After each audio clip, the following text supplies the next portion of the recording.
Stanford University.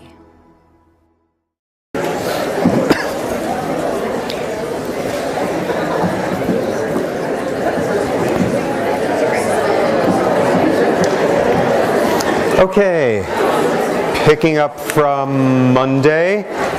Okay, so we are now well into our second topic of the second half, looking at aggression, competition, cooperation, empathy, all those guys, and we've got the drill down by now, starting with behavior all the way to the right, working our way to the left, all the way back to evolution, genetics, blah, blah. Where we left off the other day was just getting into the first box worth of what's going on in the brain. What is the neurobiology of what's occurring seconds before that aggressive act, that compassionate act, all of that, as we know already, right in the middle of the limbic system, of course.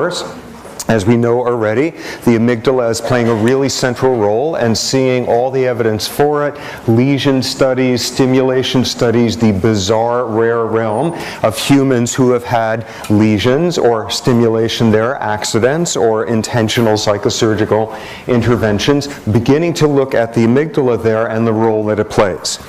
Now, part of what becomes relevant there is seeing the kind of information that the amygdala is getting. And an important thing to focus on is something that was mentioned back in the limbic lecture, the notion we ended with the other day, the amygdala. Okay, so you look at somebody who has had amygdaloid damage, and they tend to not be able to detect fear-evoking faces. They are overly trustful. They are underly skeptical. They are not taking in the sort of information we would that leads us to conclude this is a circumstance that demands arousal, vigilance, so on. One of the things that was seen, interesting study that I noted at the end the other day, was looking at people with amygdaloid lesions, Damasio and his group looking at this, keeping track of where the eyes are looking. When they see another face, they are not looking at the eyes anywhere near as much as everybody else would. They're instead tracking around all sorts of extraneous parts of the face. Normally people look at the eyes a whole lot. And what that winds up showing is not only is the amygdala playing a role in deciding this is a fear or aggression evoking stimulus, the amygdala is also on the lookout for it. And what we will see in a little while is one of the things testosterone does is make the amygdala better at looking for fear and anger evoking faces. So part of what the amygdala is doing is taking in sensory information. We touched in the limbic lecture on one interesting aspect of it. Okay, back to that business, that the limbic strategy of counting the number of synapses, that strange business about olfaction being only one synapse away from lots of parts of the limbic system, including the amygdala. If you were dealing with a rhinoencephalon, the olfactory world is being so emotional for a rodent. For us, we've got something else interesting happening. And I think I mentioned this. Okay, so you got the visual system, and what we have is the usual rule that visual information, just like auditory, just like tactile, comes in and goes by way of a way station along the way, whose name we won't worry about, and goes through all these levels of cortical processing and biocortex. People will remember layer 1, doing dots to lines to moving lines, all of that, eventually processing, assessment, come up with an idea that, oh dear, this is a menacing face, and then let the amygdala know about this. What was also found a number of years ago is that there is a shortcut, there is a branch coming off of this way station called the lateral geniculate. There's a branch coming off which then is only one synapse away from the amygdala. What we heard is that's really useful in that it can get you fear-evoking, arousing information that much faster than going through all this cortical processing. It is a shortcut. It is not one synapse away, but it certainly makes for fewer synapses. That's a faster system that we've got in order to very quickly pick up information that should be of interest to the amygdala and all of its fear, anxiety, aggression type concerns. So that's wonderful. That's terrific for the amygdala. What I think we also heard is it comes with a downside, which is you send all this information through all these different steps there because it's doing all this cortical processing for you. It's figuring out all the details of the sensory information you're getting in. This way, it gets to the amygdala faster, but what gets there is less accurate. you're more likely to make a mistake. And that's the whole world of people reacting really quickly to some peripheral piece of information, which turns out to be different than they thought it was, and before they knew it, they had reacted. This is the cortex sitting there still trying to decide, is this a three-dimensional object or a two-dimensional one? And through this route, you've already stabbed the individual. This is a very, very clear trade-off: faster information, less accurate. And there's by now a lot of evidence to suggest that this particular pathway is hyperexcitable in individuals with post-traumatic stress disorder, where that whole world of all sorts of acute sensory stimuli suddenly fling the person back into where they were when that happened to them, and without the processing time to figure out, this isn't exactly the same. In fact, this is a world away from where that happened. Already the amygdala is responding. So these shortcuts, but telling you one of the things you give up with the shortcuts is the analytical accuracy. Okay, so amygdala for that. Amygdala equals fear, equals anxiety, equals aggression. Isn't that interesting? In a world in which amygdaloids are not afraid, there's no aggression, that whole theme there. The amygdala isn't always about fear and aggression and anxiety. And it's very informative, the examples where that's not the case. One case, really interesting syndrome called Williams syndrome, which we're going to hear a lot about in the language lecture. Williams syndrome appears to be a poorly understood imprinted genetic disorder where you get, among other things, kids who are unbelievably facile with language and emotional expressivity. This whole world of Williams kids, it's this fascinating disorder where you get kids who are basically borderline retarded in terms of cognitive function, yet they have this spectacular adeptness at language, at reading emotions in other people, at communicating them. They are famously affectionate kids amid being very cognitively impaired. We'll see in the language lecture, most people think about Williams syndrome as an interesting example of the modularity of language control in the cortex. You can have very, very sort of facile language skills in these individuals who nonetheless are typically in the IQ range of about 70, argument being, we'll see in a couple of weeks, that there are specialized cortical areas for language. For our purposes, the interesting thing about Williams kids, and eventually Williams adults, is they are extremely trustful. They are extremely gregarious. They are incredibly vulnerable as adults to being taken advantage of by other people. And what you see with Williams individuals is you basically cannot evoke amygdaloid activation with scary faces. They don't register in someone with Williams. So there we see that this is not universally serving that role.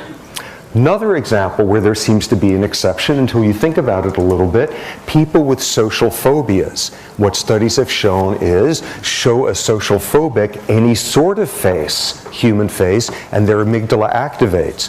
Oh, that's not telling us anything informative. It's telling us something very informative, which is if you have a severe social phobia, any face is a scary face to you. All faces do that rather than only ones communicating certain threatening emotions. Another one that seems puzzling, but which then makes perfect sense when you think about it, when you take people with clinical depression, the amygdala doesn't necessarily activate when you show them a picture of something frightening. It activates when you show them a picture of something sad.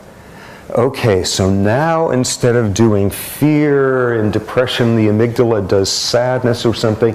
If you think about it for a minute, that makes perfect sense. What the amygdala might very well be doing is responding to whatever it is that is most ethologically frightening to you, you as a species, you as an individual. If you are somebody who's depressed, the most frightening thing on earth is something sad around you as more justification for feeling even more depressed. The amygdala being far more subtle than, ooh, here's a scary predator with a knife coming at me, very much contextual. Okay, another thing that the amygdala is brilliant at, which we will come back to in more detail, but on a first pass is so depressing, is the amygdala is probably the part of your brain that is best at doing dichotomizing between us and them.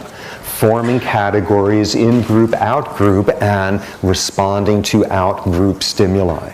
And we will see two things down the line, probably on Friday. Number one, it is really, really depressing how readily the amygdala forms some of these us-them dichotomies and the sort of thems that it responds to.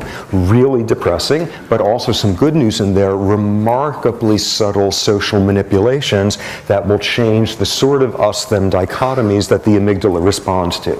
So stay tuned for that. Okay, so shifting from the amygdala, going to the incredibly interesting, important frontal cortex. And frontal cortex obviously was doing all sorts of stuff 2 lectures ago in the sex lecture, getting you to have the appropriate context for sexual behavior, getting to do the harder thing like leaping over streams and headbutting with other antlered beasts, if that's part of your mating season. Where the frontal cortex is particularly involved is this whole world of regulating appropriate behavior in the context of violence, aggression, competition, cooperation. Frontal cortex is incredibly important here. Okay, back to the limbic lecture. The limbic system is about subcortical structures underneath, things like that, and the cortex is about the cortex, and we heard in the limbic lecture, instead what was originally that heretical view by that neuroanatomist Nauta saying, actually the frontal cortex is part of the limbic system. It should be viewed as such, and over the years since, it being viewed as this is the cortical part of the limbic system.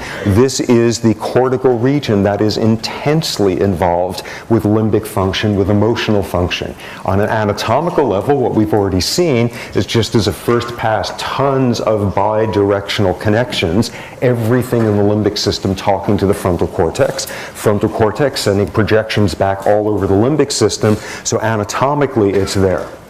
So in terms of what it's doing, the best way to describe what the frontal cortex is about is when there's a choice between doing something harder and something easier, and the harder thing is the better thing to do, it's the thing that makes you do the harder thing. And we'll see this plays out in all sorts of domains. The frontal cortex getting you to do the harder thing. First, beginning to see the way it works in terms of wiring. Okay, here we have reduced the entire world down to a simplified, there's 2 neurons that account for all the easier things you do in your life, and there's 3 neurons that account for all the harder ones.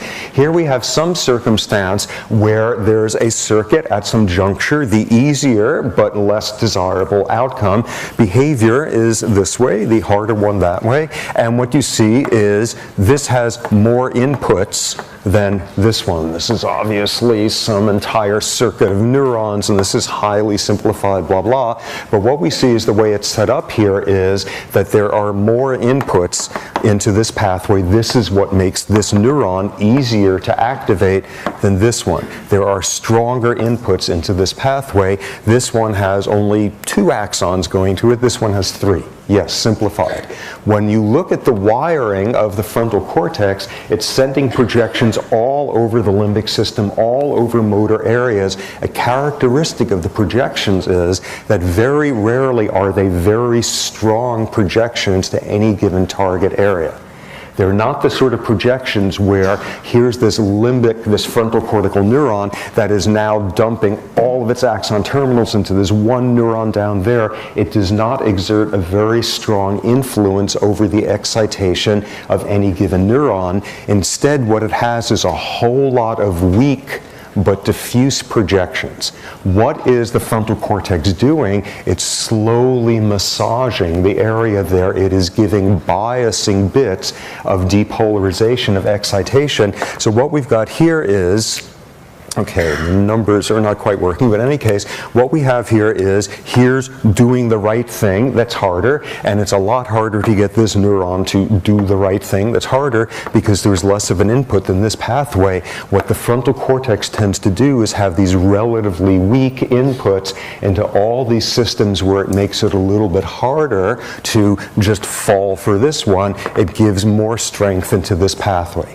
The frontal projections very rarely are activating modulating on their own. Yes, indeed, we have another example here of modulating if and only if this pathway is already struggling to do the right thing. The frontal cortex tends to be able to push it over the top there to pull it off. Frontal projections as very diffuse, relatively weak, but biasing towards excitation rather than causing it, that tends to be the thing that it does.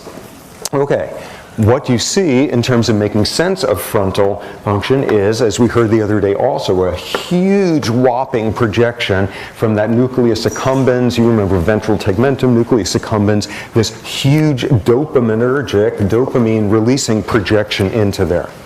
And on a certain level, you want a totally useless metaphor, but on a certain level, what the dopamine projection is about is, so here you've got the frontal cortex. The frontal cortex for a living makes you do the harder thing when it's the right thing to do. Dopamine is, in a sense, the fuel for that activity. Dopamine, the expectation, the anticipation, the capacity of dopamine to generate goal-directed behaviors is heavily running through this pathway. Dopamine is the thing that's giving, in a sense, the frontal cortex the energy to just push you over the edge and to tell you, yes, go this way instead of this way.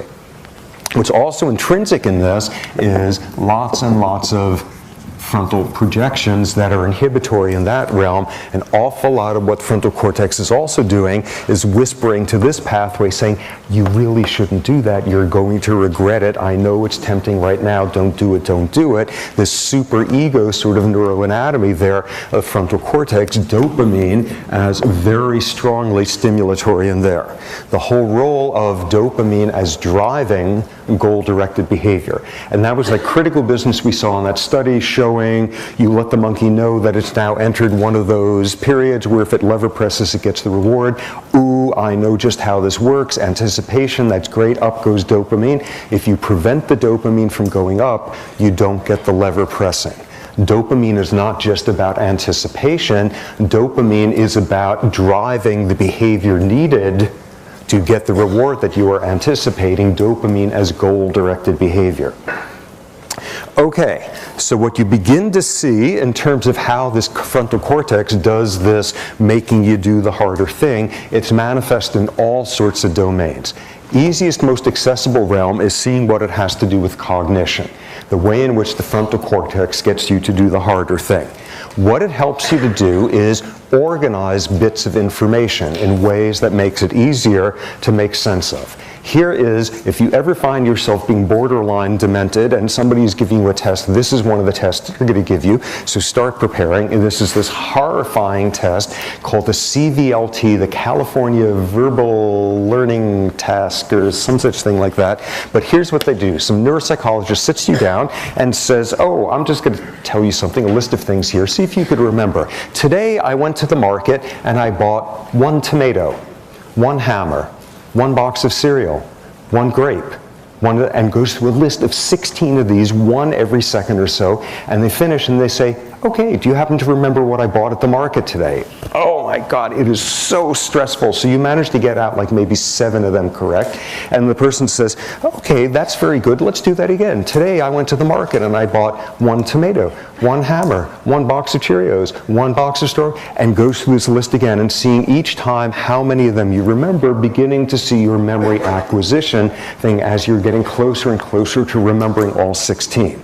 It's not until you're maybe in the 3rd or 4th round of doing this that you begin to notice something, which is of the 16 items, 4 of them are fruits, 4 of them are hardware items, 4 of them are bread cereal things, 4 of them are who knows what, and they're scattered throughout. What the people typically start doing by the 3rd or 4th one is you begin to group them by categories. And instead of remembering back, okay, tomato, hammer, cereal, fruit, whatever, you first tell the 3 out of the 4 fruits that you remember.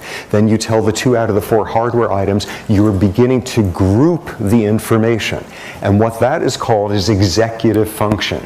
executive organizing strategy. It is sheer memory systems that are remembering sort of these 16 factoids. It is executive organizing that's telling you, do you notice some patterns there? Don't just remember it in sequence. Don't try to just remember it in sequence. Stop for a second and try to keep track of the categories, because that's going to be a better strategy in the long run. That's what the frontal cortex does. You get someone with frontal cortical damage, and their capacity to remember the learning curve is not all that different from anyone else, but they never start doing the grouping. They never start doing what we might think of as almost cognitive strategizing. Ooh, I see a pattern here, and I suspect if I put the effort into exploiting that pattern, it's going to make it more productive for me to try to remember things rather than just trying to do it in sequence. So the frontal cortex is good for that. Where else do you get in the cognitive realm the frontal cortex getting you to do the harder thing? Where you get all this information in the cognitive realm is when you study people with frontal damage.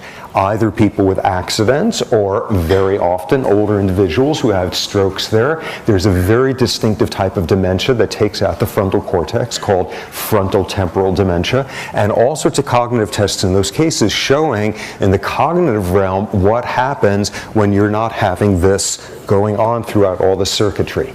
One thing that would be given, okay, so you sit down this individual and you say, okay, you recognize this, don't you? Even though most of you guys don't by now, growing up in the digital era, but this is the face of a clock, and it comes with a little hand and a big hand, and they point in informative directions. So you ask the person, okay, you recognize this, of course, this is a clock face. Now, where would you draw the hands if I said the time was 11:10? 11:10, so sit for a minute and think about where we're going. Of course, it's 10 minutes after 11, and that's where the hands would go. Someone with frontal damage instead would draw the hands at 11 and 10. What are the rest of us doing? We're saying, okay, the easier thing is to just get gummed up on the number 11 and the number 10. Wait, don't do that. Hold on. Remember, 10 is a coding for multiples of 5 minutes, because that's the way clocks are organized. So 10 is actually 2 of these, so it's 11, 10. 10 is a shorthand for saying 10 minutes after 2, and you put your hands in the right place. Somebody with frontal damage can't hold off, and they get pulled by the easiest interpretation of the sound 11:10. They draw the hands at 11 and 10. So this is what you would see. More examples. What the frontal cortex is good at is getting you to inhibit the easier route when it is a very well learned, very well conditioned one. Here's what you would do. Now you take the person who you think may have some frontal damage, and you say, okay, here's a task I want you to do. Starting with December, tell me the months of the year backwards. What have we all learned since way back in first grade or whatever, that this is an easy thing going forward, this is the harder thing right now. And you will see a person with frontal damage will say, okay, December, November, October, September, October, November, December. They manage to pull it off for a while, and then they just slip on the ice back into the easier way. It is, you normally have December followed by January, not by November. It takes more work to do it that way. People with frontal damage, they have this intrusion. They can't hold off the overlearned response, the more habitual response. You would then see, with frontal damage, something that's termed intrusions. Now you would say to the same person, okay, that's great, that's great. Now what I want you to do is start with the number 20 and count backwards. And the person will say, okay, 20, 19, 18, 17, September, October, November, December. And they've slipped back into the previous task. They don't have the effort here to say, we've stopped it with the months already, now we're doing numbers. Don't slip back into that month stuff, but yet that's exactly what occurs. You take somebody with frontal damage, you give them what would be called a verbal fluency test. You say, okay, 1 minute, tell me as many words as you could think of starting with the letter F. Great. Now tell me as many words as you could think of starting with the letter M, with the letter P, so on, and you go with letter M, and by the fifth word, they're back to words with F. The previous task intrudes in there. It has trouble organizing, strategizing. We're done with the letter F. We're done with doing the months. Concentrate now. We're doing the letter M. We're doing numbers backwards. Don't fall for the easy version of just saying 11, 10. This is the stuff that the frontal cortex does. This is what it looks like when you are getting damage to the frontal cortex. Okay, so cognitive aspects of that. What's the frontal cortex particularly good at in the cognitive realm? It is making you work and work and work for a cognitive reward way down the line, and that's the entire world of all of you guys already gunning for the perfect GPA that will get you into a good nursing home someday. That is your frontal cortex working to your advantage. That's your frontal cortex doing that, this task of gratification postponement. Do the harder thing. Where am I going to get the energy for it? It's these frontal inputs that's just biasing so I could do the harder pathway rather than the easier. You find this also when you're doing electrophysiological, when you're recording, you're sticking in electrodes and seeing when neurons are excited. Suppose, for example, you've got a monkey and you are recording, you have electrodes both in the visual cortex and some other ones in the frontal cortex. And again, this is one of those tasks where when the bell sounds, bells don't beep, when some buzzer beeps, it means to the monkey now, okay, every time the light goes on, you have to press a lever 3 times and you get a reward. That's the rule. Buzzer means we're starting one of those testing sessions again. Light comes on, hit lever, light comes on, hit lever. So you record from the visual cortex, and here's what's happening. This is when the buzzer comes on saying, oh, we've just started one of these test periods, and now the light flashes and the visual cortex activates each time. What's going on in the frontal cortex? The second the buzzer goes off, the frontal cortex activates and it stays up the whole time. What is the visual cortex coding for? Individual examples of this task. What's the frontal cortex coding for? It's remembering the rule. Okay, the buzzer went on, that means now remember, remember, remember for the next whatever period of time, get ready, every time the light flashes, hit the lever there. The task of the frontal cortex is to maintain the rule throughout, transcending the individual examples of it. So you can already see where we're heading with moral development in kids and frontal maturation, and all of that's going to fit in really well, the frontal cortex doing stuff like that. What you should begin to notice is intrinsic in all of this, the frontal cortex is sending these projections all over the brain. The frontal cortex does not code for individual examples of rules, but instead maintains rules for long, long periods. The frontal cortex works really hard. Frontal cortical neurons have very high metabolic rates, and a whole world of neurology thus is built around the fact that frontal cortical neurons are very fragile. They die very readily. All sorts of neurological disorders damage the frontal cortex with behavioral changes that go along with that. Okay, so you've got the wiring, the patterning, all of that, but then at some point you wonder, well, learn all sorts of rules. Back when I was about 3 years old, I learned this rule having to do with, no more diapers, and if you go to the potty, you get M&Ms, and in fact, I sort of have internalized this, and does that mean you need to go to the bathroom now, is internalized that there's a frontal cortical neuron that got excited when I was 3 years old and got toilet trained and has been firing ever since then? No. What you see after a while is the frontal cortical realm of remember, you go to the bathroom when you need to do this, remember, you say the months forward, remember all these sorts of things. At some point it becomes automatic. It becomes reflexive. And what is seen is, at that point, the frontal cortex stops being the area that is active. At some point, instead, it becomes implicit pathways, procedural pathways. It gets stored elsewhere in the brain. What you see in individuals with Alzheimer's disease, where you get a lot of damage to the hippocampus and the cortex, particularly the frontal cortex, what you see is all sorts of things that were learned way back when and learned enough to just be habitual, people can still do. You will have somebody who is demented enough that they could not tell you what decade it is, the name of their spouse, the name of their children, how many children they have, whatever, but this is someone who still knows how to knit. They learned when they were 7 years old how to knit, and now 80 years later they can still do that. This is not the frontal cortex remembering the knitting rules for the last 70 years or so. This is, it became automatic and got moved elsewhere.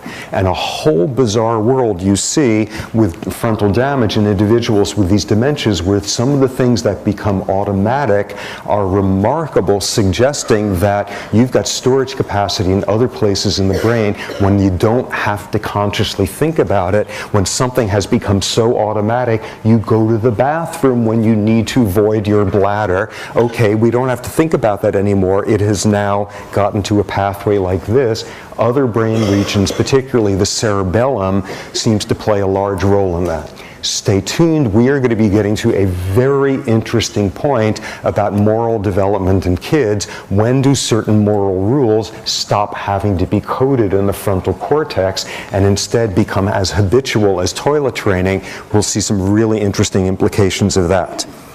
Okay, so what do you see when you get frontal damage? You get all these cognitive problems there, and these problems with doing the harder but more correct thing cognitively. You see it as well in terms of doing the harder but more correct thing in terms of behavior, social behavior. First classic example of this, they take away your neurobiology license if you don't mention this guy at some point. How many of you have heard of Phineas Gage? Okay, how many of you have not heard of Phineas Gage? Okay, time for Phineas Gage. Okay, but the ones who've heard of him, let's all say this in unison. Okay, Phineas Gage was the first identified individual to have massive frontal damage. Phineas Gage was a foreman on a railroad construction line in Vermont in the 1840s. One day, thanks to somebody or other doing something wrong, there was an explosion of some dynamite which blew a large metal rod through his forehead and out the other side, taking out his frontal cortex in the process.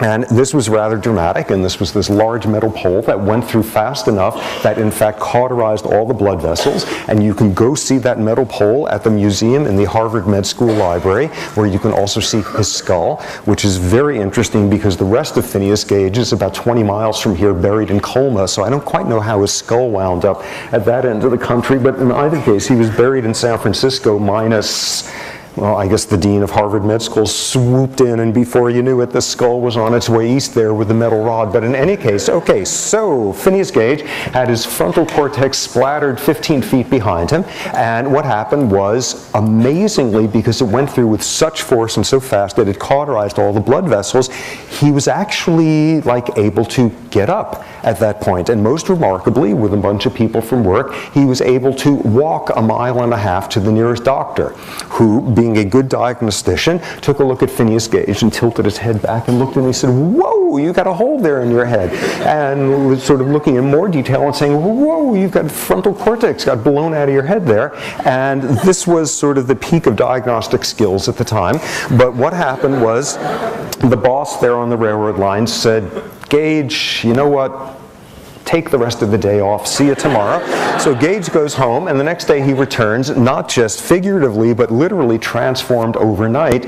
Gage, who was this sober, sobrietous, religious man, highly reliable, foreman of this entire workplace, etc., Gage was never able to work a day steadily for the rest of his life. He became this brawling, abusive, sexually predatory, out-of-control individual, and that original doctor, seeing what he turned into, was the first one who said, well, whatever that part of the brain was that got taken out there, whatever it was, that part of the brain reins in our animal energies.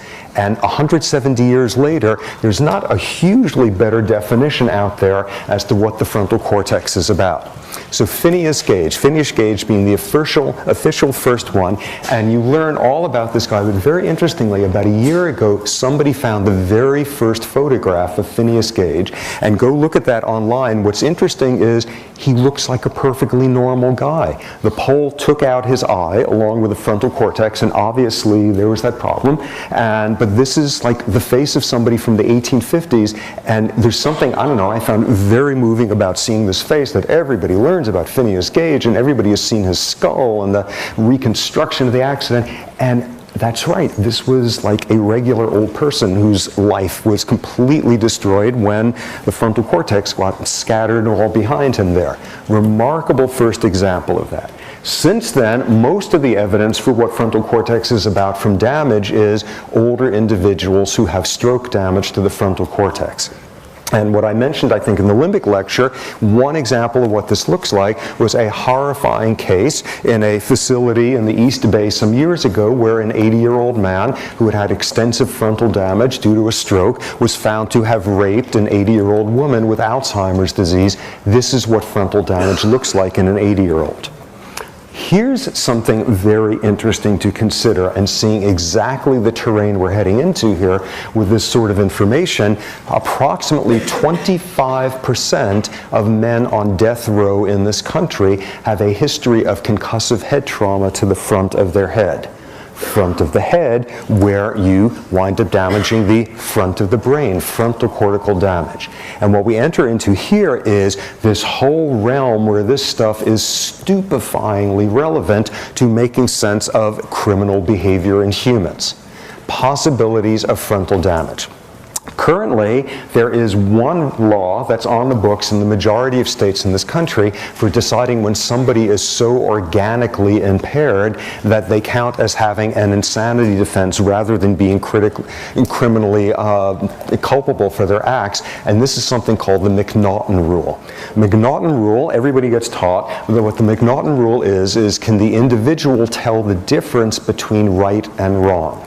This is the gold standard in courts as to whether or not somebody gets a organically impaired insanity defense ruling or not. McNaughton, whose work, whose all of this cutting-edge neurobiology was based on, McNaughton was most probably a paranoid schizophrenic, a guy in 1840 who attempted to assassinate the Prime Minister of England and was so clearly psychotic that this was the first case of a jury formally saying that no, there is something too sick about this man to hold him responsible for his acts. And the clearest thing that came through in that trial was he could not distinguish right from wrong. And the sort of thing that absolutely does in somebody attempting a McNaughton defense in a criminal trial is if there's evidence that they tried to cover their tracks afterward, that they were aware that they had done something which was unacceptable. What you see with people who can't tell the difference between right and wrong, there's no evidence of them trying to cover up their tracks.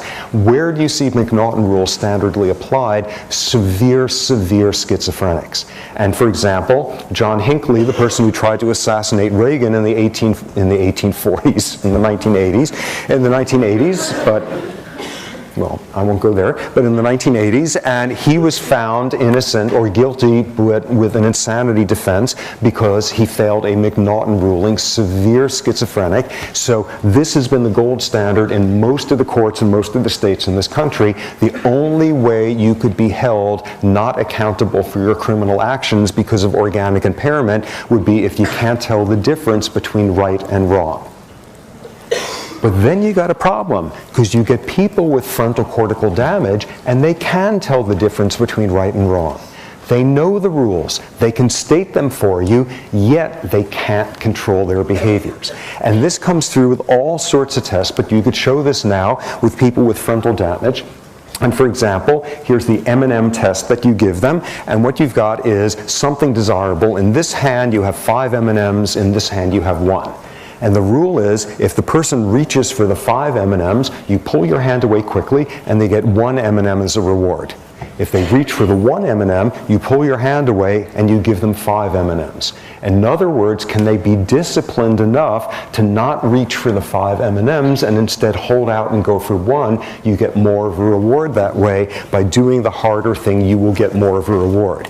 Extensive frontal damage, they never, ever are able to reach for the 1 M&M. They always get pulled towards the easier solution, the easier, more superficial way. there's 5 M&Ms. That's what I want, instead of being able to do the executive stepping back and saying, if I go for 1 right now, I will get 5.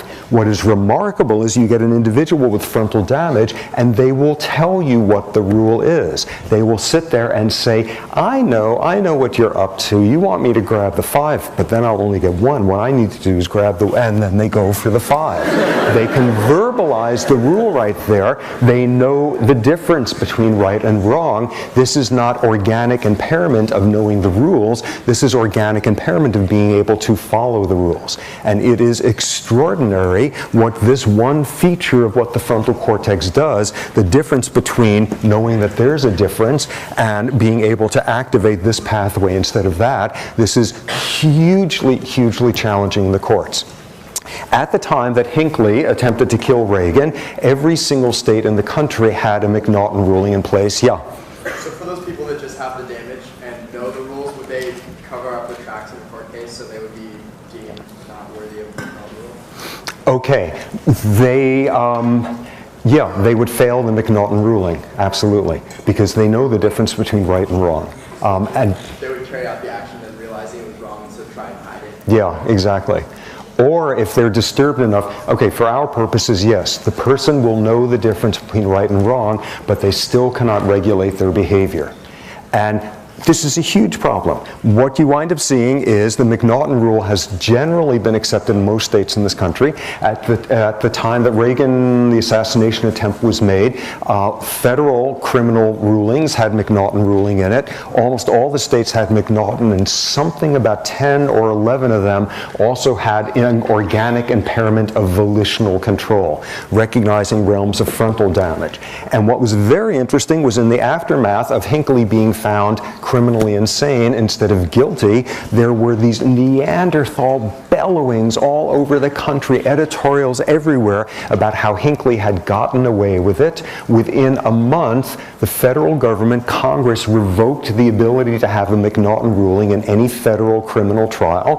The vast majority of states in this country, their legislatures promptly leapt into action to repeal McNaughton. And along the way, I think in all but 1 or 2 states, the volitional impairment rulings went down the tubes also. And at this point, the vast majority of states in this country, you could have your frontal cortex blown out of the water and you've got 1/2 neuron still functioning there, and that is not relevant in a court of law.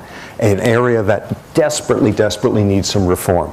To give you a sense of how bizarre this could look, this dissociation here between knowing the difference between right and wrong and being able to regulate your behavior, this is what it would look like in terms of criminal sort of behavior with frontal cortical damage.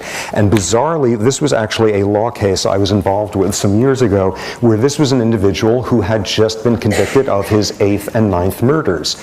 And this was a serial murderer, and he was like a nightmare beyond imagination, what this man was.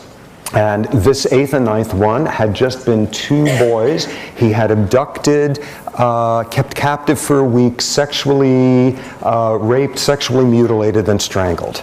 And this was number 8 and 9.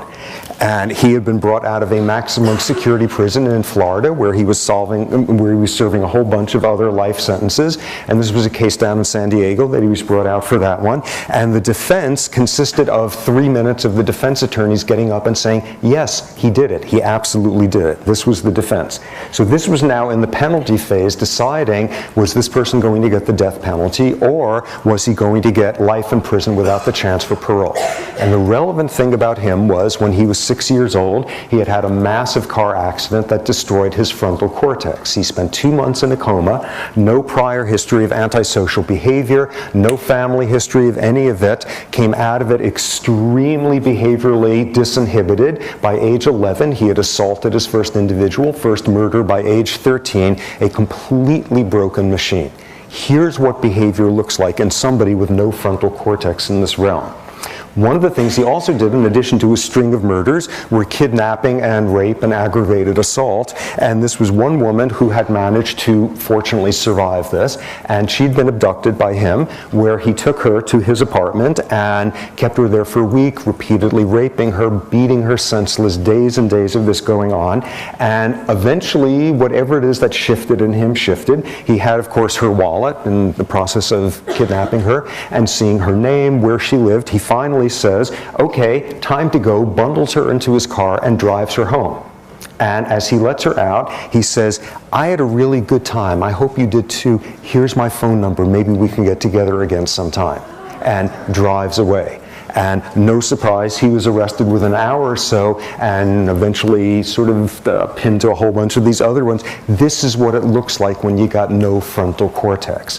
What's interesting there is obviously making no attempt to cover his tracks, he was able to verbalize some of these rules and say it was inappropriate, and he was able even to be told the specifics of his own case with other names used and be able to say, whoa, that's not something you should do, that's against the law. At these junctures, though, completely going off the rails. He had an interesting combination, though, which is that there were some elements of the difference between right and wrong aspect of it. The fact that he had his frontal cortex damaged so early in life, what you tend to see is around age 5 or 6 or younger, the person tends to never quite incorporate the rules either.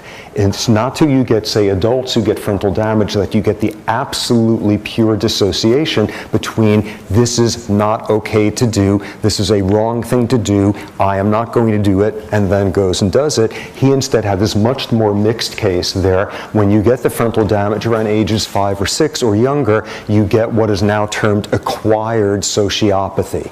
You don't do a great job of incorporating the rules themselves, and you certainly can't act on it. So this is what it looks like with someone who is that broken in this part of the brain. Ironic ending, first jury was hung. We got one person to hold out for organic impairment and give him life without parole. So that was a mistrial, and second jury went through the whole thing all over again, and it took him 3 hours to give him the death penalty. So what's very interesting there is like 25% of men on death row have a history of concussive trauma to their frontal cortex. Really, really interesting. So, but now we begin to see some of those if-then clauses. Here's another individual with a history of frontal damage, and this is a relative of a close friend of mine. And this was someone who, when he was being born, there was a birth complication, and they had to use calipers, and something slipped and caused frontal damage, and he is frontally disinhibited. This is an individual who is now an adult who is unconstrained by the laws of society. This is an individual who cannot regulate his behavior. What does he do? Whenever there's family get-togethers, he plays the piano way longer than anybody else wants to listen to. He can't pick up the cues that everybody's had enough and wants to go eat dinner. Well, that was great. I think the pot roast is getting a little cold by now. Wasn't that great, everyone? Wasn't that? And just keeps, oh my God, he's out of control. No less frontal damage than this guy did. So here we have this puzzle. We do not have this simple machine output there of, oh, massive frontal damage, this person is a serial murderer. Massive frontal damage, this person plays Scott Joplin for hours and hours until even his grandmother can't stay in the room anymore. What's the difference? I think we begin to see some of our if-then clauses perhaps relevant. The Scott Joplin playing one, upper middle class family, tremendous family support. This guy coming from a family anything but that. We begin to see the, if you have no frontal cortex, but you have tremendous amounts of family support, lots of opportunities, blah, blah, it is going to look different than the massive case of it. Okay. So now, looking at that, what we see is there's just a couple of states and a couple of juries in this country that could deal with the implications of somebody having 99% of their frontal cortex destroyed. All you need to do to see the problem we're up against is what happens if you got somebody who's got 97% of their frontal cortex destroyed, or 94%, or 85%, or finally in our realm, where we all just have different sized ones, and the person next to you has 5% more synapses there, or 3% fewer reuptake pumps or whatever. That is beginning to get into a realm that is very challenging. Okay, so legal implications there. enormous ones, and ones where like reform is desperately needed. This reminds me, here is an example which strikes me as historically quite amazing. Okay, so we have the system saying, yes, it is possible to be responsible for your criminal behavior, but here's this one exception. If you happen to have all of these neurons destroyed and you're in Oregon, you can have this criminal defense and it's effective. Oh yeah, there's this footnote. Every now and then something can happen so that you get into a different category than people who've done something awful because soul or evil or whatever terms are coming in there.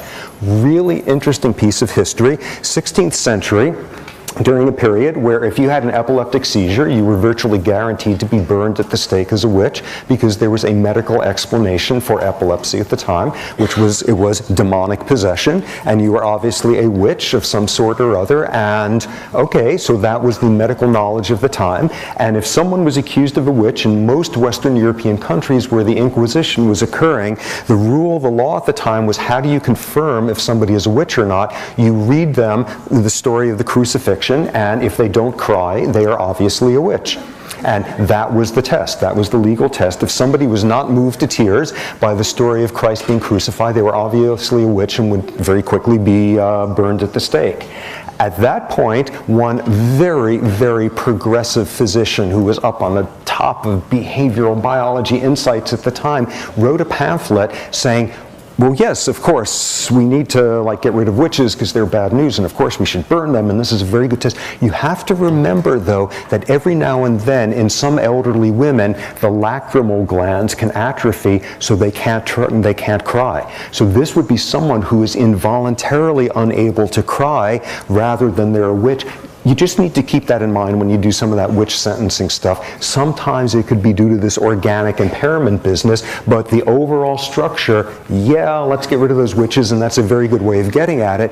That makes no sense at all. I suspect ultimately saying that in a small handful of places, if you have no frontal cortex at all, we're talking about neurology. If you got any frontal cortex, we're talking about morality and soul and even all of that. I suspect it will eventually make as little sense as lacrimal glands drying up.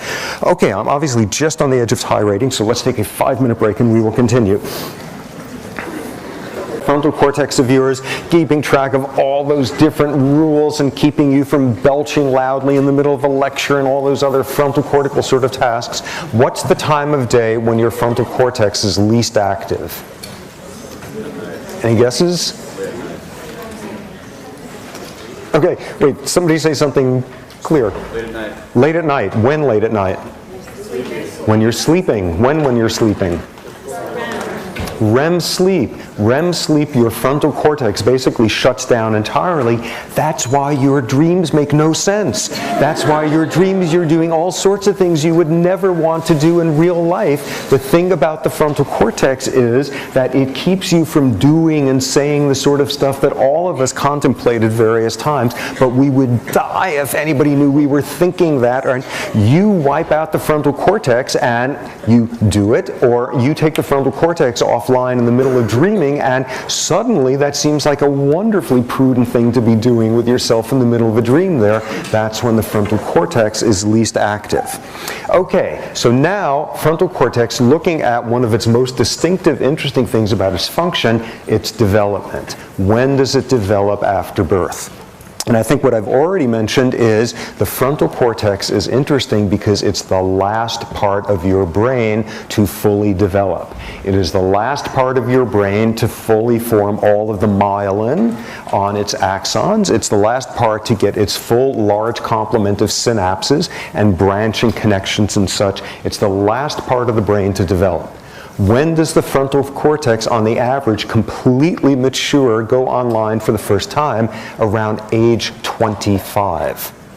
Which is astonishing, which among other things should be reckoned in the context that probably all sorts of you guys still have a whole lot more myelin to lay down there in the frontal cortex. It is the last part of the brain to fully develop.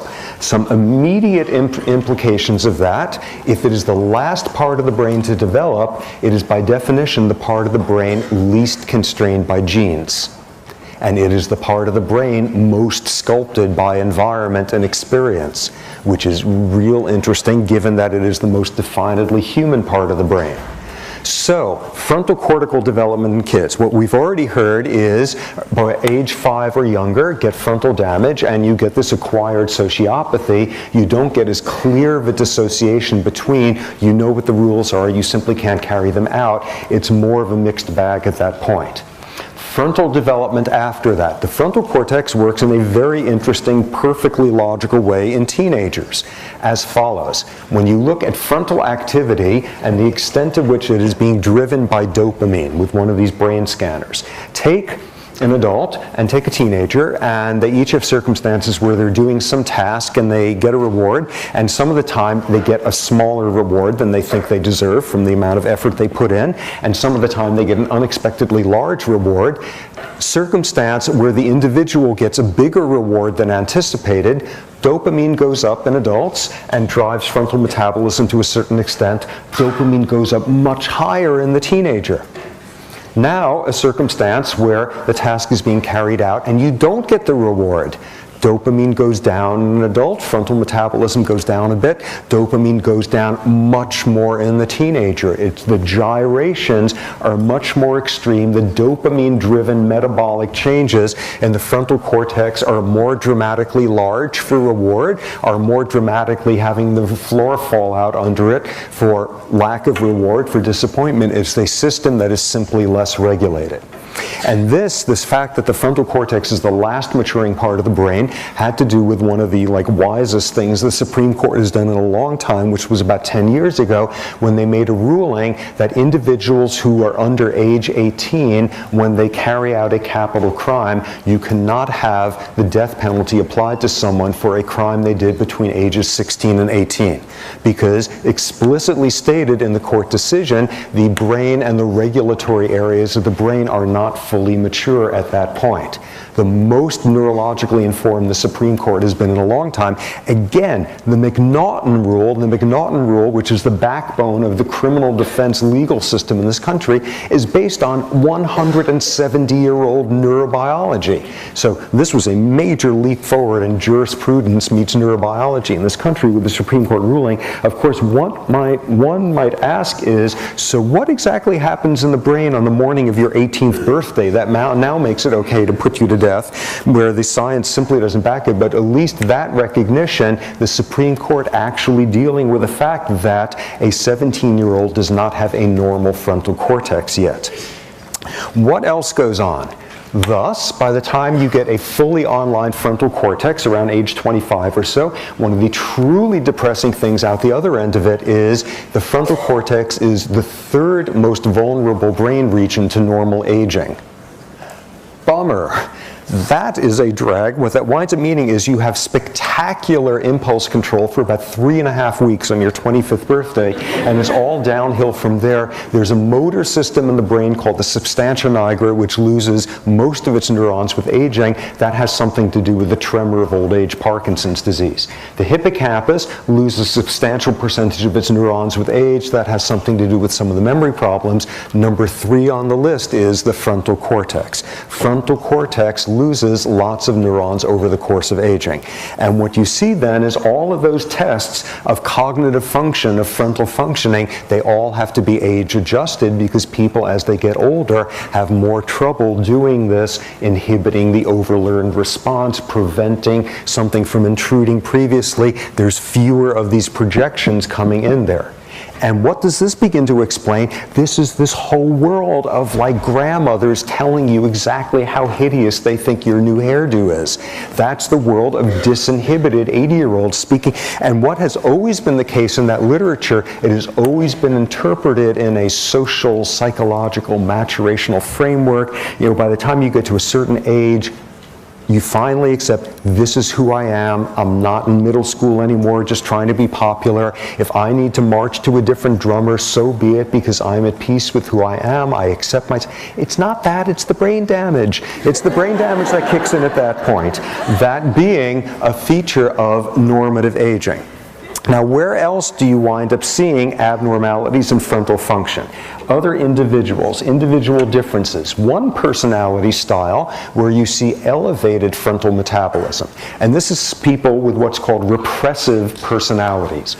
These are individuals who are highly regimented, highly disciplined, highly capable of controlling their behavior. These are individuals who do not express emotions very readily. They're very bad at reading emotions in other people. They're not depressed. They're not anxious. In order to be labeled with a repressive personality, those are rule-outs. You have an extremely structured life. These are the people who can tell you like everything they're planning to do for the next 3 years and it's already scheduled out. This is the roommate who always has all the work done 3 weeks before the due date. This is the person who makes you crazy because you wish you could be half as disciplined as they are. People with personalities like this, elevated resting metabolism in the frontal cortex.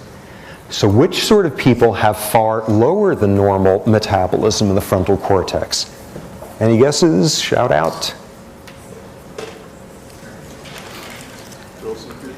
Thrill seekers, yeah, thrill seekers, it seems to be more at the dopamine end of things, and the Zebra book considers that at one point in there, when it's more manifest in how are you going to pull off stuff like this, sociopaths have much lower than normal metabolic rates in the frontal cortex. And in fact, in a couple of weeks, there's a guy coming to give a lecture, and I'll announce in here when and where, who's one of the people doing the most interesting work with this. What this guy has is a functional MRI machine on a trailer which he drives around from one maximal security prison to another throughout this country. Really interesting research on violent individuals who are or aren't sociopathic, decreased frontal metabolism.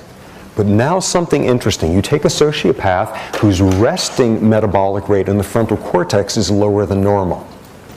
Now you give them a task which demands a certain degree of frontal function. Not, oh, be a law-abiding citizen in society, but something like the tell the months of the year backwards as fast as you can go. And what you see is in order to generate the same level of performance, they have to activate more of the frontal cortex than other people do.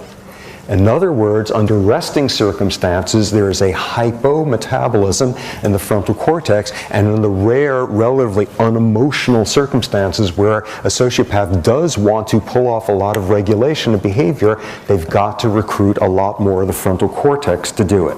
It takes more work to do.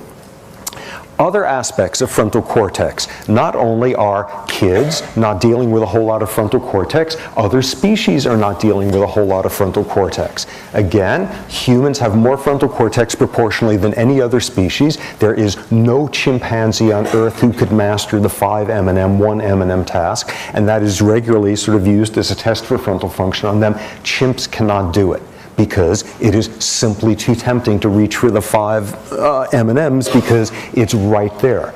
Interesting assay of how many frontal neurons a chimp does have, though, which is now instead of 5 M&Ms and 1 M&M, 5 chips of wood and 1 chip of wood. Reach for the 5 chips of wood, you get 1 M&M. Reach for the 1 chip of wood, you get 5 M&Ms. Every chimp can do it now. They can all do it now because they're just looking at these pieces of wood and they could remember, that's right, don't go for the 5 pieces of wood, go for the 1 piece of wood.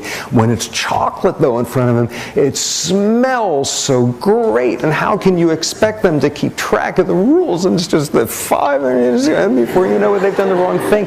If you take away some of the viscera of it, if you step back sensorially, if you substitute this in-your-face chocolate for these little bits of wood, chimps on the average have enough frontal function to be able to pull that task off. Kids, again, could never do this. And this is one classic sort of developmental test. You take a kid, and they're in a room, and you put a marshmallow there, and you say, okay, does people know this one? Okay, so do people not know this one? Okay, so here's what you do. You put the marshmallow there, and you tell the child, okay, I got to go out of the room for a little bit. You can have the marshmallow whenever you want, but if you haven't had it, by the time I come back, you can have 2 marshmallows. In other words, how many synapses do you have in your frontal cortex? Because that is spectacularly predictive of frontal metabolism in these kids. How long can they hold out through doing the harder thing that gets more of a reward? What those studies also are showing is the length of time a kid could hold out on the marshmallow test when they're 5 years old is predictive of SAT scores. Many years later is predictive of all sorts of aspects of the trajectory of that frontal development. Here's an even better assay for frontal function in a kid. And this one, I think this is even more informative than the marshmallow test. Here's what you do. You got your 5-year-old and you play hide and seek with them.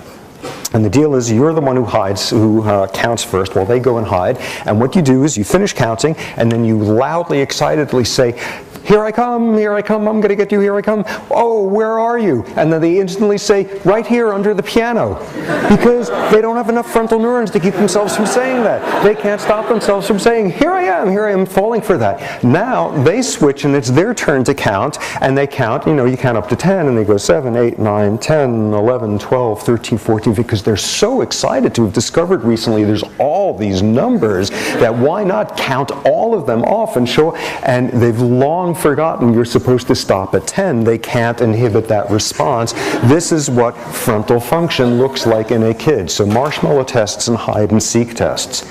How's this, though, for taking that charming world of 5-year-old regulation and putting it into a much more depressing developmental context? Studies by now showing at age 5, already kindergarten-aged kids, there is a relationship between your socioeconomic status and the thickness of your frontal cortex and its resting metabolic rate.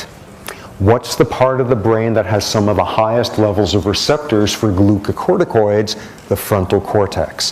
What do glucocorticoids do to the frontal cortex? They atrophy neurons there. So what you are already seeing is get yourself an unfortunate, imprudent decision in terms of which family you got yourself born into and be raised with the stress of poverty. And by age 5 already, there are socioeconomic differences in the size and the activity of the frontal cortex. And that is, I think, one of those factoids that should have like people rioting at the barricades in terms of how screwed you are, how early on in life, in the most like straightforwardly neurobiological way by some of these oddities of experience and bad luck. Okay. So looking finally at the frontal cortex, one thing to ask at the end of the day is, so frontal disinhibition, why don't you see with people with massive frontal damage, instead of them becoming serial murderers, why don't they become like serial people getting married? Why aren't they serial standing on street corners giving away their money and announcing their love to the whole world and doing equally disinhibited things in that realm? It's not clear. It's not clear why this is so much more tightly involved in regulation of stuff going on in the amygdala. Okay, so as implied though by this arrow, it is not one direction of inputs there, it is bidirectional. What you also see is a lot of ways in which the amygdala can regulate the frontal cortex. And what you already can guess is the projection from the frontal cortex to the amygdala is inhibitory. The projection from the amygdala to the frontal cortex is inhibitory.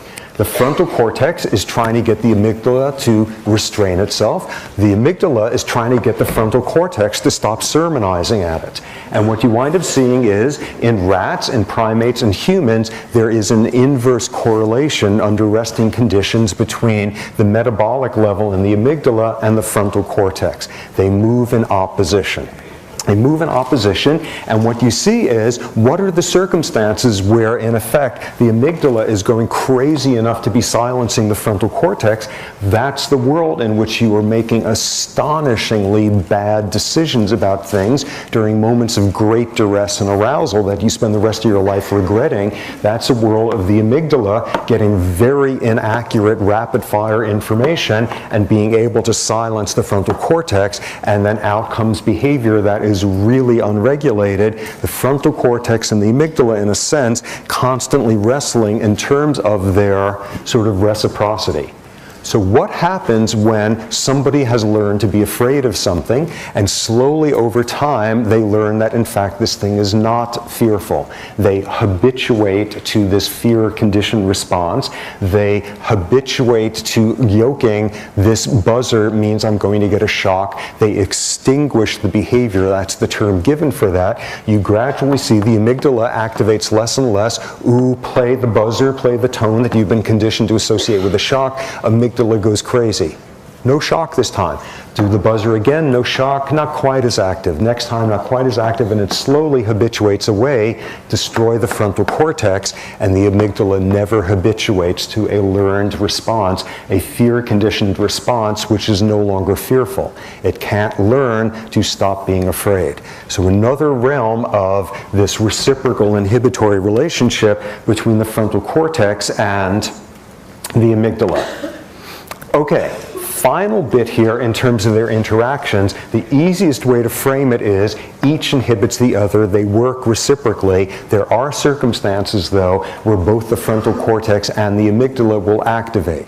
Because all you have to think are of some circumstances where whatever your cultural conditioning is, doing the harder thing, which is the right thing, is also the scarier thing. Just think what it takes to have somebody blow a whistle and you leap up over the top of your trench in World War I, and you're going to be dead 10 steps into running towards the other trench line. At some point, the frontal cortex is in fact stimulating the amygdala very strongly to produce its behaviors. That's showing a circumstance where that is indeed the harder behavior. It is simplifying to say that they always work in opposition, but as a general rule, that's happening. Okay, what this allows us to do now is step back a bit and now look at another brain region. One which is in effect working in opposition to the amygdala in another realm, which is the septum. The septum, you remember the septum, the hippocampus, sends its loop through the fornix down to that septum thing. In some manner, the septum inhibits aggression. In the same way that simplistically the amygdala mediates it, the exact same sort of evidence, lesion studies, stimulation studies, recording studies, for reasons I don't fully understand, the septum has never been really a hotspot for a lot of research. Nonetheless, it in some ways works in opposition to the amygdala. You could now sit with one of those circuit diagrams of the limbic system, seeing who's connecting to who, and you could see what sort of wiring there must be for the septum to try to silence the amygdala, what the circuitry there would be. Back to that limbic rule, all these limbic structures are trying to yell at the hypothalamus and get it to listen to them and not to the other regions. Another area implicated in aggression, the lateral hypothalamus. Lateral hypothalamus, the subject of a huge amount of research in the 1960s, people interested in aggression, and then people acted like ethologists and learned the thing that we've already talked about a bit in here, which is, oh, actually, the lateral hypothalamus has nothing to do with aggression. It's got to do with predatory behavior. When a rat leaps on a mouse and shreds it, that's not an act of aggression, that's an act of foraging. Oh, lateral hypothalamus, food acquisition, not aggression. Tons of research in the 60s went down the tubes when people began to figure that out. Now, flipping to the other side of all of this stuff, rather than the aggression realm, the empathy realm, the compassion realm, where are the structures coming in? And we already know an area from the sex lectures that is pertinent, which is the anterior cingulate, sitting just behind the frontal cortex. And we already know about some of the things that it does. Remember, that's the part of the brain. Somebody pokes your finger, it activates along with your pain sort of receptor pathways. You watch the finger of your loved one gets poked with a pin, anterior cingulate activates as well. That is the part of the brain where literally, and not just metaphorically, you feel the pain of other individuals. How's this? Now a study, this was done recently by a guy at Harvard named Josh Green. What he does is he puts people in brain scanners, functional MRIs, and he gives them one of the great horrifying moral decisions that ever sort of actually occurred in history, which was the old scenario that you and a bunch of people are hiding from the Nazis who were nearby, and there's a baby with you and the baby who keeps crying, and it is clear if the baby keeps crying you are all going to be caught and killed. Is it okay okay to smother the child. And this wonderfully hypothetical, let's write a doctoral thesis dissertation on this problem here, was one which was a human sort of decision that had to be made endless number of times. What would you do in that circumstance? And what he shows in these studies are that people who activate the anterior cingulate less when they are contemplating this decision are more likely to reach the decision that it is okay to smother the child. You see that in these studies. Something about the feeling the pain element, the empathizing, something about that, when it is not as extreme, that is a predictor in these studies of individuals who will vote for the smothering. All of this has given rise to this view that a lot of what's happening between the cortex and the limbic system is a whole lot more complicated than this old dichotomy between thought and emotion, and the cortex is about thought and the limbic system is about emotion. What is clear is instead they are inseparable. This whole notion brought up already, that guy Damasio, major figure in the field, this book of his called Descartes' Error, where he goes over Descartes' notion of the separability of thought and emotion, and how in terms of brain function that is not remotely the case. In some realms, you can partially separate cortical function, frontal cortical function, from limbic function. One example of this, and this was a classic study done by that same guy, Josh Green, and this was when he was still a graduate student, involved making use of people in a brain scanner with what's apparently like a classic test in, or a classic puzzle in philosophy, the runaway trolley problem. Here's the scenario. There is a trolley which is somehow broken loose from its brake. It is rolling down the tracks where it is going to roll over there and kill 5 people. First scenario, you have a choice. You can pull a lever which will cause the trolley to be diverted onto a different track where it will kill 1 person. Is it okay to pull the lever, saving these 5 people and 1 person getting killed? Second scenario, you have the option, you're standing behind this big beefy person and you can push them onto the track where the trolley will hit them and kill them, but it will stop it from hitting the 5 people. Are you willing to kill 1 person in order to save 5? And something that is shown in these studies over and over is like 75% of people are willing to pull the lever, 25% of people or so are willing with their own hands to push somebody onto the track. The math, the logic is absolutely equal, but this is always interpreted as how we make different sorts of decisions when it is a much more visceral in your face. You are going to have to push this person to his death with your own hands versus something as impersonal as pulling a lever, sitting in a cockpit in a military base in Las Vegas and killing people on the other side of the globe. How salient in your face is it? You get very different responses.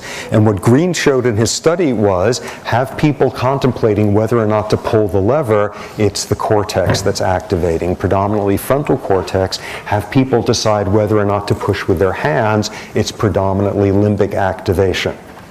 Another version of this has been researched by a guy at Dartmouth named Oliver Goodenough, again brain imaging, and he is both a neurobiologist and also on the law school faculty there. And here's the sort of study he does. You will see the equivalency of it. Put people in a scanner and they've been going through a mock jury trial, and what they now receive on the scanner are the judge's orders to the jury before they go and deliberate. First version, the judge says, remember what you were here for. You may have your feelings. You may have your feelings about the person and what they did or what they didn't do. But at the end of the day, your job as a juror now deliberating is simply to decide, was this law violated or not? This is not for you to decide if it's a good law or not. This is simply, was this law broken? Second scenario, the judge stands there and says, okay, as you go and deliberate, remember, of course, what the law is, but remember, at the end of the day, what is this system about? It is about protecting the weak from the powerful, and you are a decision maker at this point. 2 totally different. One is rule-bound, one is empathy-bound. People get the first sets of rules, cortex is activating, second set of rules, limbic system is activating. So those are some domains where, in fact, they are quite separable. What you see, though, is that there are all sorts of domains in which it is a completely ridiculous dichotomy to make between, pure abstract cognitive decisions and these messy, yucky, emotive, limbic sorts of ones. Instead, tremendous amounts of interactions between the 2. One domain where you see this, which is what happens when you begin to damage some of these structures, you change the flavor of the decisions that are made.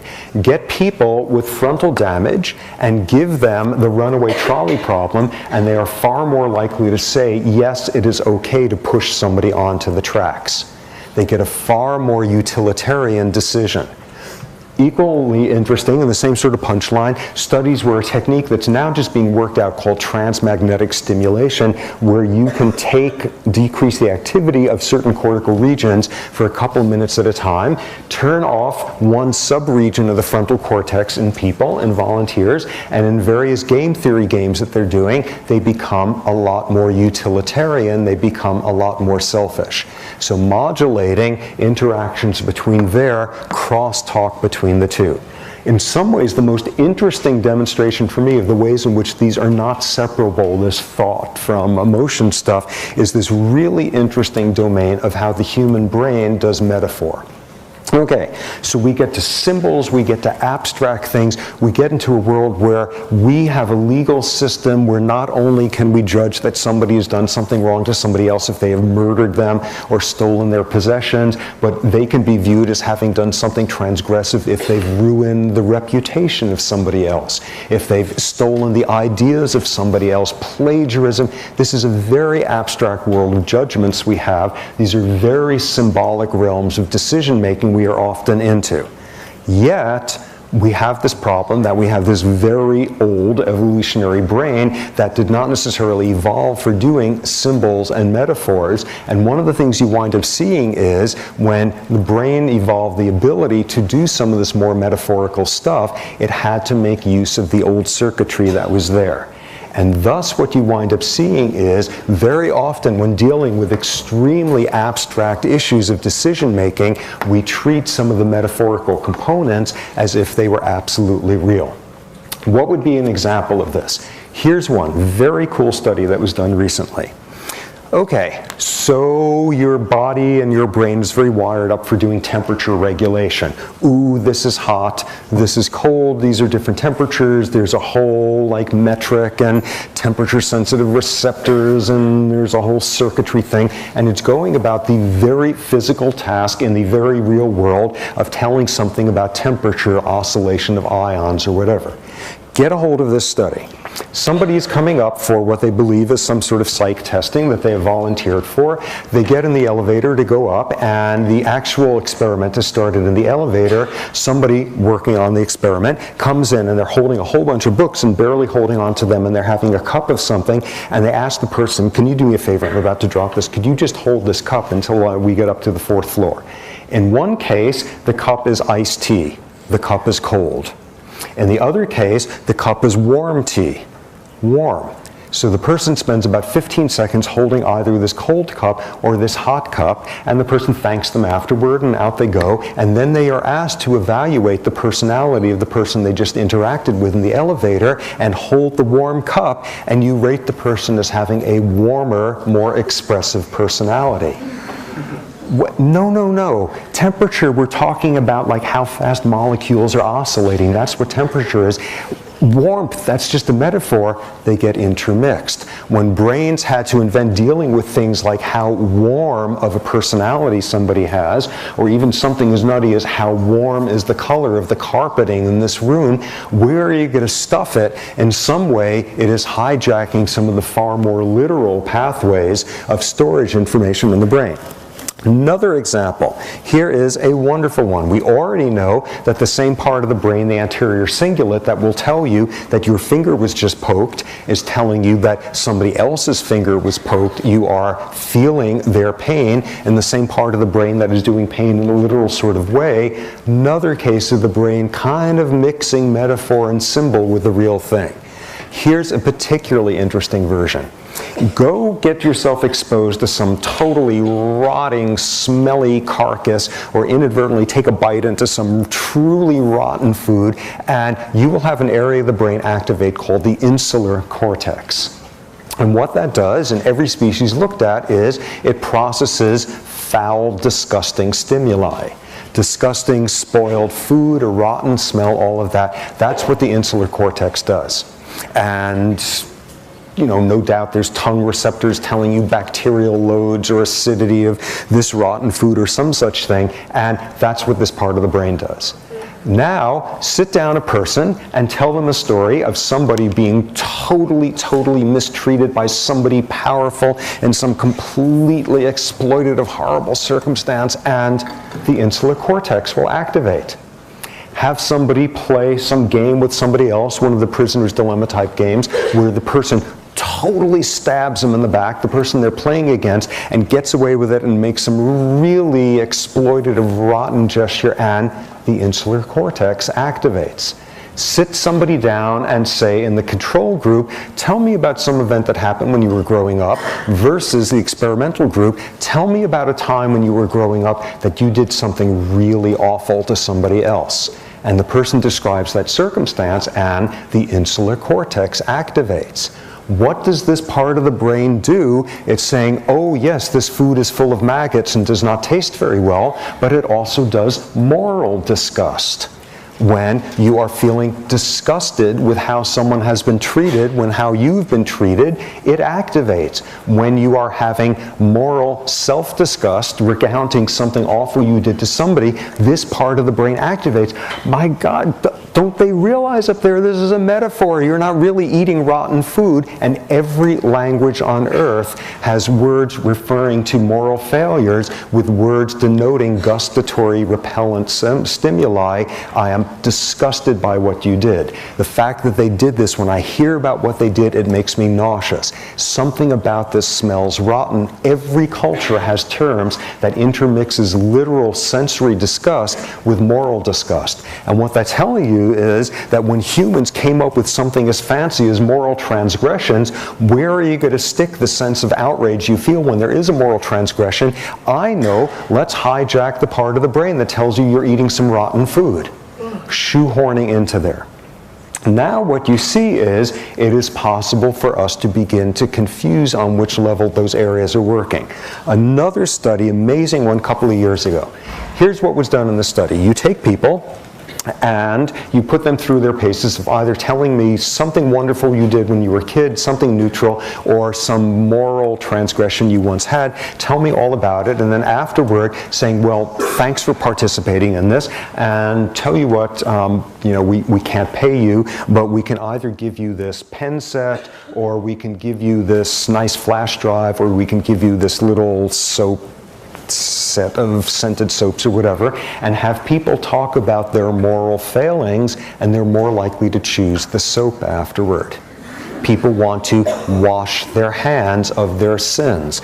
And starting with Pilate washing his hands of whatever, this is an intermixing of metaphor with reality, showing how clearly this was the case. Now what they next did in the study was had people wallow in recounting something awful they had done to somebody else, and then they were allowed to go to the bathroom, and I don't quite remember how they did this, if they had cameras in the bathroom, which I kind of suspect they didn't, or if they weighed the soap afterward or something. But people who had just gone through the moral transgression recounting were much more likely to go in the bathroom and wash their hands at that point. But now what they had were people who had done the moral transgression recounting. Either they were given the opportunity to wash their hands afterward of it, or they were not given the opportunity.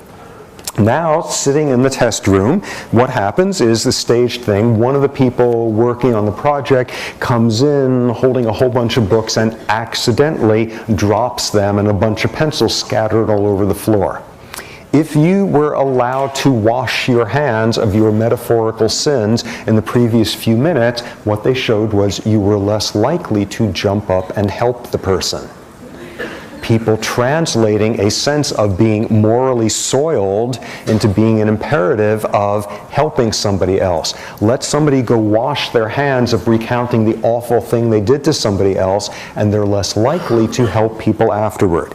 What I think we're seeing here is this amazing intertwining of us doing some of our most abstract judgments and decision makings and decisions about behaviors or not, where we just got these old ancient mammalian brains that does rotten food, doesn't do rotten ethics. You've got the systems confused. What this begins to speak to is work by a very prominent person in the field, a guy, University of Virginia, Jonathan Haidt, whose work emphasizes just how much moral decision-making is not decision-making, how much it is affective decisions, showing first with brain imaging how often you are getting the affective, the limbic, the disgusted cortical levels of response before you have the decision-making, argument being there it is affect driving the decision-making rather than the other way around. But what he also points out is the frequency you give people scenarios, and he's done really interesting work with this, where you give somebody a scenario where it just strikes you as wrong. Here are two of the ones that he hears, three of the ones that he uses very often in the studies. First one, you describe a pair of siblings. They are grown up and they are post-reproductive. She has gone through menopause, he's had a vasectomy, whatever, and they are in love and not in the platonic sibling way, and they want to have a sexual incestuous relationship. Is it okay for them to do it completely in private? Second scenario, your elderly grandmother says it is absolutely fine with her to slap her in the face right now. Do you feel like it is okay to do? Third scenario, one that he brings up, having to do with burning a flag and stomping on it, something laden with symbolism, but at the end of the day is nothing more than just some cloth. Another one he brings up is, you're hungry, your pet has just died, why not cut him up and eat him? And in all these cases, what you have is exactly the responses all of you just had in there, and these insular cortical neurons are popping out of people's ears all over this room. And then what he does is say, well, what's wrong with that? And people really have a hard time giving a rational explanation. This whole framework that he has developed, which most of the imaging research agrees with, that people make their affective decisions long before their more cognitive ones. The cognitive ones are catching up afterward, trying to figure out, well, why is it so important that you cannot step on some cloth that has this pattern on it, but it's okay to step on cloth with it? Why is that something worth putting in people in jail for? It just doesn't feel right. And I think what that has much to do with is how much of the coding of the abstract stuff has to be stuffed into ancient brain pathways that's telling you about very cold things instead of cold personalities, very disgusting foods rather than disgusting moral acts. We are dealing with a very ancient brain, and one that's not very good yet at separating sort of a limbic world from a more cortical one. Okay. Couple more pieces of this. Final piece in terms of making sense of the neurobiology, which is now you look at parts of the brain when somebody is committing an aggressive act and you show neurons get activated there. And, well, that's kind of interesting. All sorts of hypothalamic nuclei, midbrain, brainstem, those reptilian parts of the brain from the other day. You see that happening and you say, well, someone does something aggressive and they activate. That seems to be interesting, that seems to be pertinent, and it winds up being not pertinent in the slightest. Because what you see is those are the same neurons that would activate if you are running for your life. Those are the same neurons that would activate if you were running joyfully to meet someone. Those are neurons that are just doing the nuts and bolts sympathetic nervous system stuff. If you were running for your life, or if you were running towards someone you love, and those are totally different emotional states, nonetheless, your heart has to be beating faster and your diaphragm has to be doing something different. These are non-specific pathways of activation in the sympathetic nervous system. As has been stated, if you were recording from some of these sympathetic nuclei in the midbrain, if you were recording from them, you cannot tell the difference whether a person has just murdered someone or just had an orgasm. In both of those cases, neurons have to be doing very similar things. There's a whole realm of non-specificity to arousal. And this brings up a really important quote, and one that I think will run through all of these aggression sections here. A quote from Elie Wiesel. Elie Wiesel, concentration camp survivor, Nobel laureate for his writing. Elie Wiesel, extraordinary man, who has this famous quote which goes as follows. The opposite of love is not hate. The opposite of love is indifference. And the way that he uses it is in sort of a historical framework. The opposite of love is not hate. The greatest harm you can do to someone who has been a victim of something is to be indifferent to their history, to deny that it has happened, to see it not be an imperative to make sure it never happens to anyone else again, etc., etc. The opposite of hate is indifference. Applied to physiology here, it is absolutely the case. When you look at what the sympathetic nervous system is doing, when you look at some of the stress hormones, love and hate are not opposites in the slightest. They are physiologically very, very similar. What I think that also tells you is how readily some humans psychopathologically can confuse the two states. When you look at some of these brainstem, hindbrain, spinal areas during these acts, love and hate are not opposites. They are very related to each other. Okay, jumping forward in the last couple of minutes, what we now have is looking at what hormones are doing to this. Hormones in terms of the short-term hormonal environment, not early in life, the short-term hormonal environment. And what we have to deal with, of course, instantly if we're going to bring up hormones is, so what's the deal with testosterone? What does testosterone have to do with aggression? Why is it that in virtually every species out there, males are more aggressive than females, males have more testosterone than females do? All you need to do to make sense of this whole section here is take everything from last week concerning testosterone and sexual behavior and just substitute aggressive behavior for sexual behavior. It's the same exact rules. Yes, testosterone is required for the full expression of aggressive behavior in males of most species. How do you tell? Subtract it out, the castration stuff. After castration, do levels of aggression go down to 0? No. The same thing as last week. The more prior experience one has being aggressive, the less of a drop in aggression there is after testosterone levels are removed. Put back 100% the normal levels, aggression is reinstated. Put back 10% the normal levels, reinstated to the same extent, 200%, same extent, same exact rule. Testosterone is needed for the normal expression of behavior, but it is not necessary or sufficient, and your brain, your limbic system can't tell the difference between moderate, medium, and very high levels of testosterone. There's no way you could look at an individual's testosterone levels, and because it's 2 units higher than it was last week, or higher than the person sitting next to them, to make any sort of prediction about who is going to be more aggressive. When you see a correlation between levels of aggression and levels of testosterone, it's the behavior driving the testosterone, not the other way around. How does this translate into physiology? Here's one example of this in terms of studies. Take 5 rhesus monkey males, and this was a classic study that was done, put them together and they form a dominance hierarchy. Number 1 beats 2 through 5, number 2 beats 3 through 5, so on. Take number 3 and pump them up with testosterone, pump them up with insane amounts of testosterone, and what you will see is he will now be involved in more fights. Does that mean that number 3 is now threatening number 2 and number 1?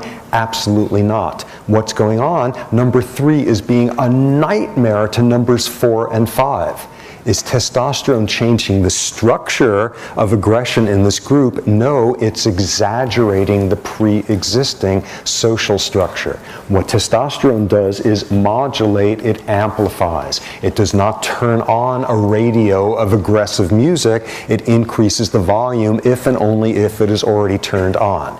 What does this look like in terms of the biology, getting down to the neurobiology level? That whole business, raise testosterone levels, and the amygdala gets a lower threshold for deciding that a face looks threatening.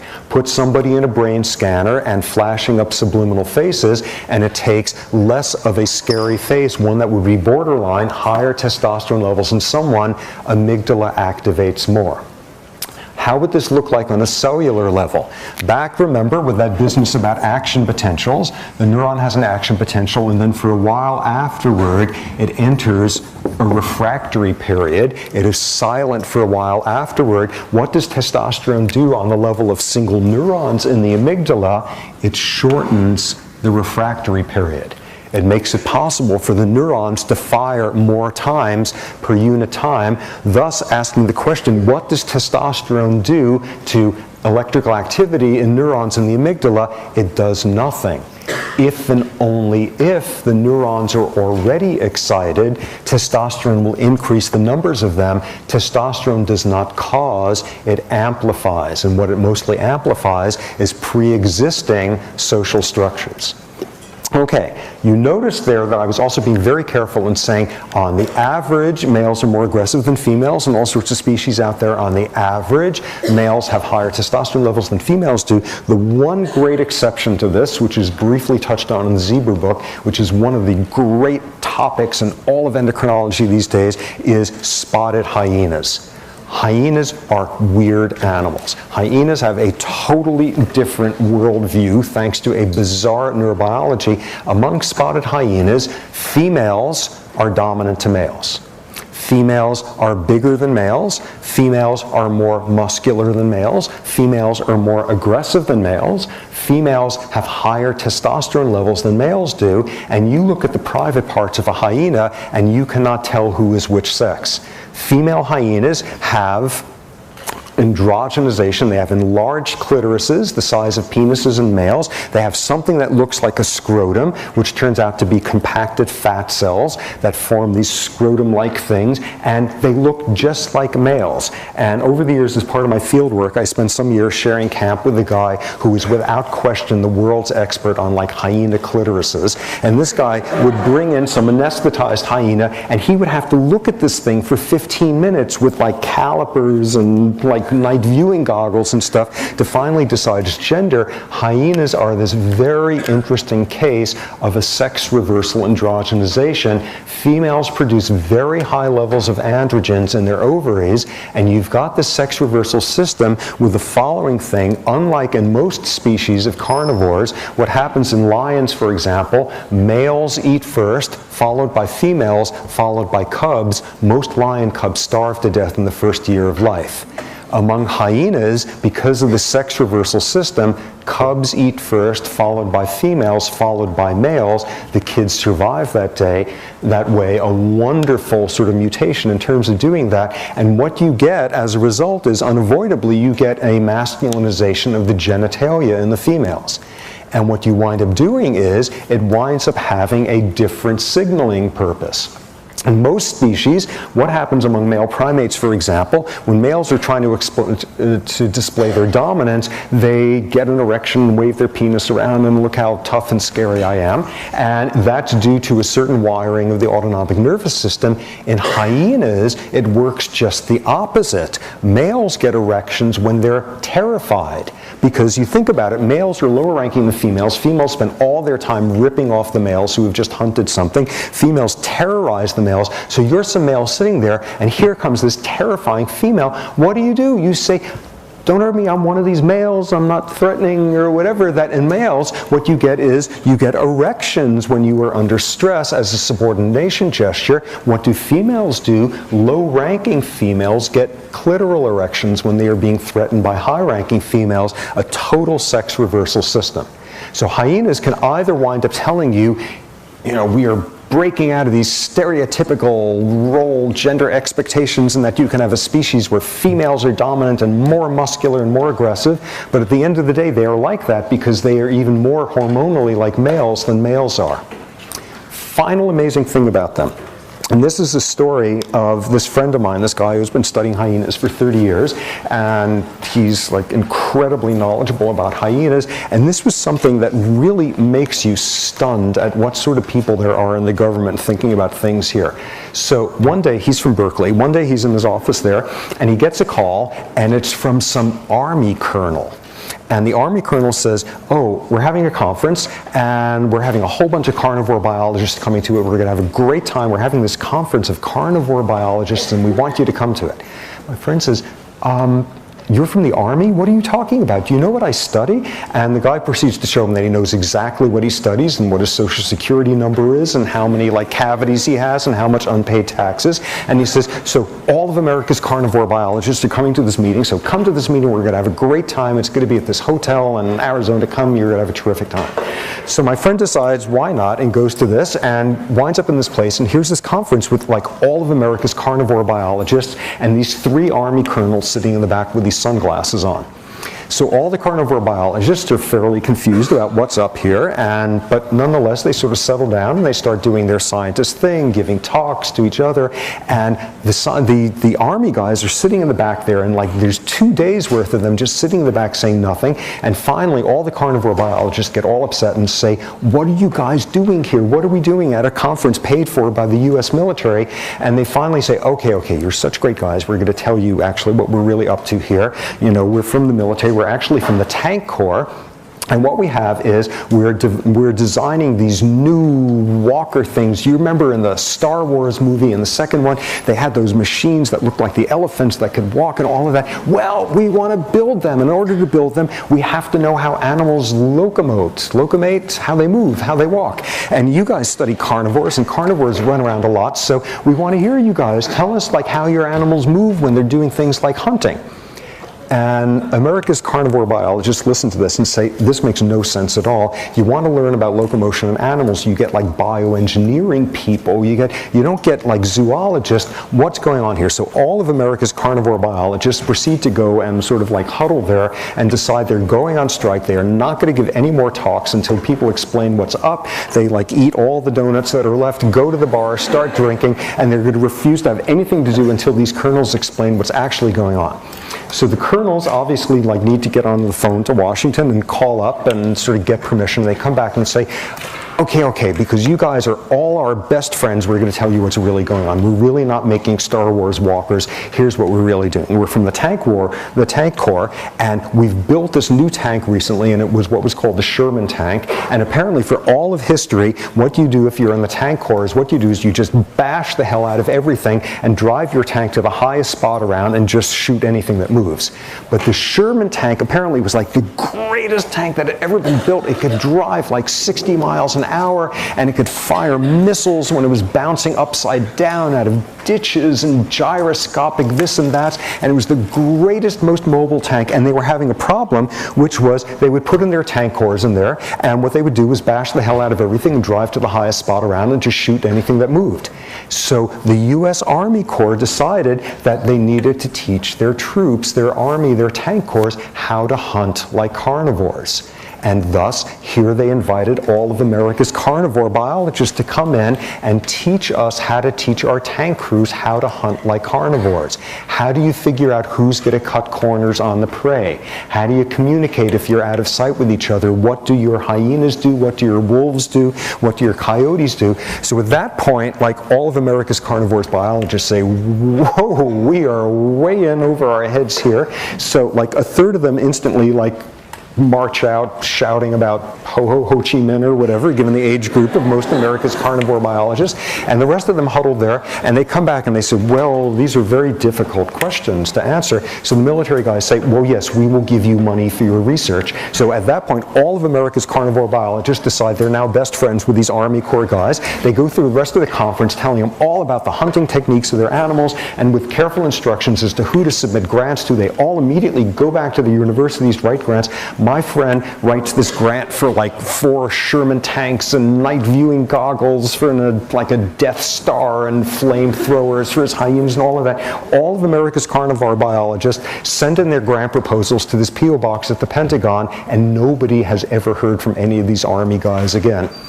And this was about 15 years ago, and to this day, none of them know what were these people really trying to find out from us at this meeting. This was this totally bizarre incident showing that somebody or other in the tank corps is sitting around trying to figure out what is it that coyotes and marmots and hyenas do.